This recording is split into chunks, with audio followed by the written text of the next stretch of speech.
Assalamu alaikum. We are going to discuss about cells and their components. Cell basically functional unit होता है life का। कोई भी life जो है वो स्टार्ट होती है सेल से। सेल्स दो तरह के होते हैं, एक होता है यूकैरियोटिक, एक होता है प्रोकैरियोटिक। प्रोकैरियोटिक सेल वो होते हैं जिनके अंदर वेल डिफाइंड न्यूक्लियस प्रेजेंट नहीं होता, जिनके अंदर कम्प्लेक्स ऑर्गेनेलिज प्रेजेंट नहीं होती, और ये प्रिमिटिव सेल्स होते हैं। यूकैरियोटिक ऑर्गेनिजम्स वो हैं जिनके अंदर वेल ऑर्गेनाइज्ड ऑर्गेनेलिज और वेल डिस्टिंक्ट न्यूक्लियस प्रेजेंट है, वेल डिफाइंड न्यूक्लियस प्रेजेंट है, और जिसके अंदर सब ऑर्गेनेलिज जो हैं वो प्रॉपर अपनी जो है वो अपनी अपनी जगह पर प्रेजेंट होती हैं। Well defined labour of division होती है इनके अंदर। तो यूकैरियोट्स में और प्रोकैरियोट्स में बेसिक डिफरेंस न्यूक्लियस का आता है कि प्रोकैरियोट्स के अंदर वेल डिफाइंड न्यूक्लियस नहीं होता और यूकैरियोट्स के अंदर वेल डिफाइंड न्यूक्लियस जो है वो प्रेजेंट होता है।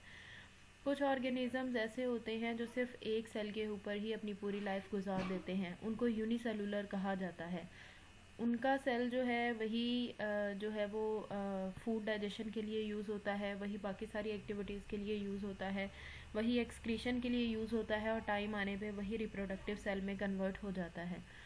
और दूसरी टाइप के ऑर्गेनिज़म होते हैं जो मल्टी सेलुलर ऑर्गेनिज़म्स होते हैं। मल्टी सेलुलर ऑर्गेनिज़म ऐसे होते हैं जिनके अंदर जो है वो नंबर ऑफ सेल्स प्रेजेंट होता है। उनके अंदर बहुत टू से ज़्यादा सेल्स, टू या टू से ज़्यादा सेल्स जो हैं वो मिलके मल्टी सेलुलर ऑर्गेनिज, टू से ज़्यादा सेल्स अगर प्रेजेंट हो तो वो मल्टी सेलुलर ऑर्गेनिज़म कहलाता है। जैसे ह्यूमंस हैं, एनिमल्स हैं, तो इनमें मिलियन ट्रिलियन सेल जो हैं वो प्रेजेंट हैं।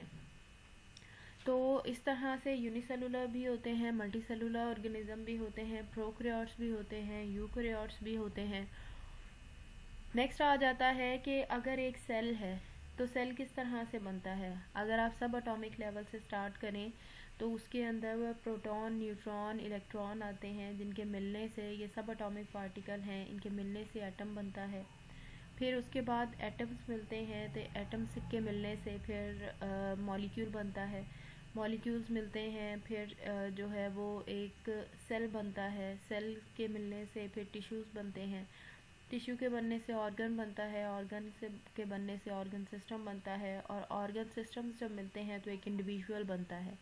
फिर इंडिविजुअल्स मिलते हैं तो पॉपुलेशन बनती है, पॉपुलेशन बनती है तो उसके बाद कम्युनिटी बनती है, फिर इकोसिस्टम बनता है, फिर बायोस्फीयर बनता है। तो इस तरह करके सो ऑन जो है ये साइकिल चलता जाता है। तो अगर आप सेल की बात करें तो एक सेल किस तरह से बनता है। एक सेल की अगर आप बात करें तो आसपास एक सेल मेम्ब्रेन होती है जिसने सारे के सारे सेलुलर मटेरियल को कवर करके रखा होता है। सेल मेम्ब्रेन के इंटरनल साइड पे जो प्रेजेंट होता है उसको साइटोप्लाज्म कहा जाता है। अब ये जो साइटोप्लाज्म होता है ये इस साइटोप्लाज्म के अंदर ये फ्लूइड मटेरियल होता है। इस साइटोप्लाज्म के अंदर नंबर ऑफ ऑर्गेनेलिज प्रेजेंट होती हैं, और इसके सेंटर में न्यूक्लियस प्रेजेंट होता है। न्यूक्लियस जो है, और न्यूक्लियस और साइटोप्लाज्म के न्यूक्लियस और सेल मेम्ब्रेन के दरमियान में जो है वो है साइटोप्लाज्म, और साइटोप्लाज्म के अंदर फिर फर्दर नंबर ऑफ ऑर्गेनेलिज जो हैं वो प्रेजेंट होती हैं।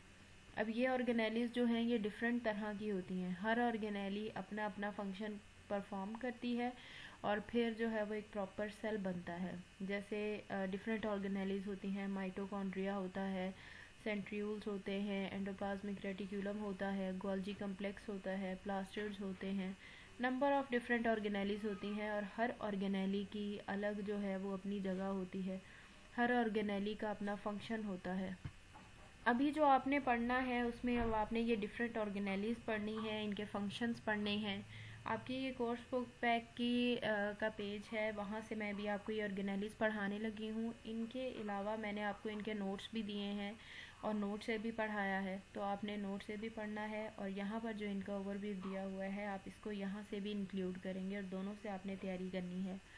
तो सबसे पहले यहाँ पे न्यूक्लियस की बात की गई है कि न्यूक्लियस जो है वो स्फेरिकल और ओवल शेप का होता है, और ये मोस्ट प्रोमिनेंट फीचर है सेल का। और आसपास जो है यूकैरियोटिक सेल्स के आसपास जो है वो एक permeable membrane, selectively permeable membrane होती है, जिसको प्लाज्मा मेम्ब्रेन कहा जाता है। प्लाज्मा मेम्ब्रेन या सेल मेम्ब्रेन जो है वो सेम चीज़ का नाम है। अब इसको सिलेक्टिवली परमिएबल मेम्ब्रेन इसलिए कहा जाता है क्योंकि ये कुछ मटेरियल्स को जो जैसे कि जो कुछ लिपिड सॉल्युबल होते हैं या फिर जो यूज़फुल मटेरियल्स होते हैं उनको सेल के अंदर जाने देती है, लेकिन जिनके ऊपर चार्ज होता है या फिर जो हार्मफुल होते हैं या जो जर्म्स होते हैं उनको ये सेल के अंदर पास करने ही नहीं देती। इस वजह से क्योंकि ये सिलेक्टिव मॉलिक्यूल्स को अंदर जाने देती है तो इसको सिलेक्टिवली परमिएबल मेम्ब्रेन कहा जाता है। अब सेल मेम्ब्रेन के बाहर एक ऑप्शनल मेम्ब्रेन होती है जिसको सेल वॉल कहा जाता है। सेल वॉल प्लांट्स के अंदर प्रेजेंट होती है, पर एनिमल्स और ह्यूमन बींग्स के आसपास जो है वो सेल वॉल जो है वो प्रेजेंट नहीं होती।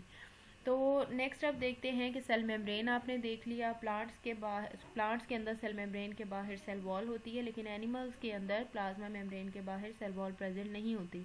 तो आउटसाइड पे प्लाज्मा मेम्ब्रेन है, इंटरनल साइड पे मूव करें तो जो मटेरियल नज़र आता है वो होता है साइटोप्लाज्म, और साइटोप्लाज्म के अंदर फिर सारी ऑर्गेनेलिस प्रेजेंट होती हैं, न्यूक्लियस प्रेजेंट होता है, और न्यूक्लियस के आसपास जो है वो डबल लेयर्ड प्रेजेंट होती है जो कि बनाती है न्यूक्लियर एनवेलप, जो कि न्यूक्लियर मटेरियल को और साइटोप्लाज्म के अंदर जो मटेरियल होता है उनको आपस में मिक्स होने से रोकती है। तो इस तरह से आप ये याद करेंगे कि साइटोप्लाज्म होता है, न्यूक्लियस होता है और अंदर ऑर्गेनेलिस प्रेजेंट होती हैं। अब वो organelles mitochondria, Golgi complex, Golgi apparatus, centrioles, endoplasmic reticulum और प्लास्टिड्स वगैरह। प्लांट्स के अंदर जो है वो प्लास्टिड्स भी प्रेजेंट होते हैं। प्लास्टिड्स जो हैं ये फोटोसिंथेटिक ऑर्गेनेलिस हैं। प्लांट सेल्स के अंदर जो है वो सेल वॉल भी प्रेजेंट होती है, और प्लास्टिड्स की अगर बात की जाए तो ये डिफरेंट कलर्स इम्पार्ट करते हैं सेल के अंदर। इसके बाद आ जाती है सेल वॉल। प्लांट्स के अंदर जो सेल वॉल होती है उसके वो सेलुलोज उसके अंदर मेजर कंपोनेंट होता है सेल मेम्ब्रेन के अंदर। और इसके अलावा जो फंजाई होती है उसकी सेल वॉल के अंदर जो सेल वॉल है प्लांट्स की इसके अंदर मेजर कंपोनेंट सेलुलोज होता है, और जो फंजाई की सेल वॉल है उसके अंदर मेजर कंपोनेंट जो है वो काइटन होता है। नेक्स्ट आ जाता है कि सेल मेम्ब्रेन के बारे में एक मॉडल दिया गया था जिसको कहा गया था फ्लूइड मोज़ेक मॉडल। पहले साइंटिस्ट ने एक मॉडल दिया था जिसके अंदर ये कहा गया था कि लिपिड बाइलेयर की फॉर्म में प्लाज्मा मेम्ब्रेन जो है वो प्रेजेंट होती है। मतलब कि सैंडविच की फॉर्म में आसपास लिपिड की लेयर होती है, और जैसे सैंडविच के ऊपर नीचे ब्रेड होता है और सेंटर में उसका जो है मटेरियल प्रेजेंट होता है। In the same way lipid present होता है ऊपर भी और नीचे भी, और सेंटर में जो है वो प्रोटीन्स प्रेजेंट होते हैं। तो ये मॉडल दिया गया, लेकिन ये एक्सेप्टेड मॉडल नहीं था। फिर एक मॉडल आया जिसको फ्लूइड मोज़ेक मॉडल कहा गया। इसमें ये कहा गया कि लिपिड्स प्रेजेंट होते हैं लेकिन प्रोटीन्स उनके अंदर मोज़ेक मैनर में प्रेजेंट होते हैं, ना कि सैंडविच फॉर्म में प्रेजेंट होते हैं। कहीं पर भी लिपिड्स के अंदर किसी भी जगह पे प्रोटीन्स जो हैं वो लगे हुए हो सकते हैं। तो ये कॉन्सेप्ट आया, इसको कहा गया फ्लूइड मोज़ेक मॉडल। तो अब जो सेल मेम्ब्रेन का एक्सेप्टेड मॉडल है वो फ्लूइड मोज़ेक मॉडल है, और इलेक्ट्रॉन माइक्रोस्कोपी के ज़रिए से जब प्लाज्मा मेम्ब्रेन की स्टडी की जाती है तो उसमें पता चलता है कि इसमें दो डार्क लाइंस हैं। इनमें इनकी जो थिकनेस है वो अप्रॉक्सीमेटली 3 नैनोमीटर है, और हर साइड पे लाइट जोन्स प्रेजेंट हैं। जो पूरी की पूरी मेम्ब्रेन है वो 8 to 10 नैनोमीटर तक थिकनेस शो करती है। इसमें फॉस्फोलिपिड बाइलेयर प्रेजेंट होती है। इसके जो लेयर्स होती हैं उसमें फॉस्फोलिपिड मॉलिक्यूल्स प्रेजेंट होते हैं। यहाँ पे दो टर्मिनोलॉजीज यूज़ की गई हैं, एक है हाइड्रोफिलिक और एक है हाइड्रोफोबिक। फोबिया से आपने याद रखना है जो कि वाटर लविंग नहीं होते, जो वाटर को रिपेल करते हैं, और हाइड्रोफिलिक वो होते हैं जो वाटर लविंग होते हैं। तो इसके जो आउटसाइड पे रीजन होता है वो हाइड्रोफिलिक होता है, वो वाटर सॉल्युबल होता है, और जो इंटरनल साइड होती है वो हाइड्रोफोबिक होती है, वो वाटर को रिपेल करती है। तो जब वाटर जो है वो आसपास सेल के बाहर वाली साइड पे प्रेजेंट होता है तो हाइड्रोफिलिक एंड उसको एब्जॉर्ब कर लेते हैं, वाटर सोक कर लेते हैं, और जहाँ कहीं सेल के अंदर ज़रूरत होती है वहाँ वाटर को यूज़ कर लेते हैं। और जो इंटरनल साइड होती है वो हाइड्रोफोबिक होती है। जब सेल के अंदर वाटर एक्सेस अमाउंट में हो जाता है तो जो हाइड्रोफोबिक एंड्स होते हैं वो वाटर को सेल से रिपेल करके बाहर निकाल देते हैं। तो इस तरह से हाइड्रोफिलिक और हाइड्रोफोबिक दो तरह के एंड्स इसके अंदर प्रेजेंट होते हैं। और इसके अलावा सेल मेम्ब्रेन की एक बहुत इंपॉर्टेंट फैक्टर होता है इसकी फ्लेक्सिबिलिटी। और इसके अलावा इसके अंदर फॉस्फोलिपिड्स के मॉलिक्यूल्स प्रेजेंट होते हैं। इसके अलावा कोलेस्ट्रॉल जो है वो भी लिपिड बाइलेयर के अंदर प्रेजेंट होता है, और जो कोलेस्ट्रॉल होता है वो इसकी फ्लेक्सिबिलिटी को डिक्रीज़ करता है, और साइड बाय साइड वो इसकी जो वाटर सॉल्युबल आयन है उनकी परमेबिलिटी पे भी इफ़ेक्ट डालता है, उनको कम करता है। ग्लाइकोप्रोटीन्स जो होते हैं वो भी प्लाज्मा मेम्ब्रेन के अंदर प्रेजेंट होते हैं। ग्लाइकोप्रोटीन्स प्रोटीन्स और कार्बोहाइड्रेट्स के मिलने से बनते हैं।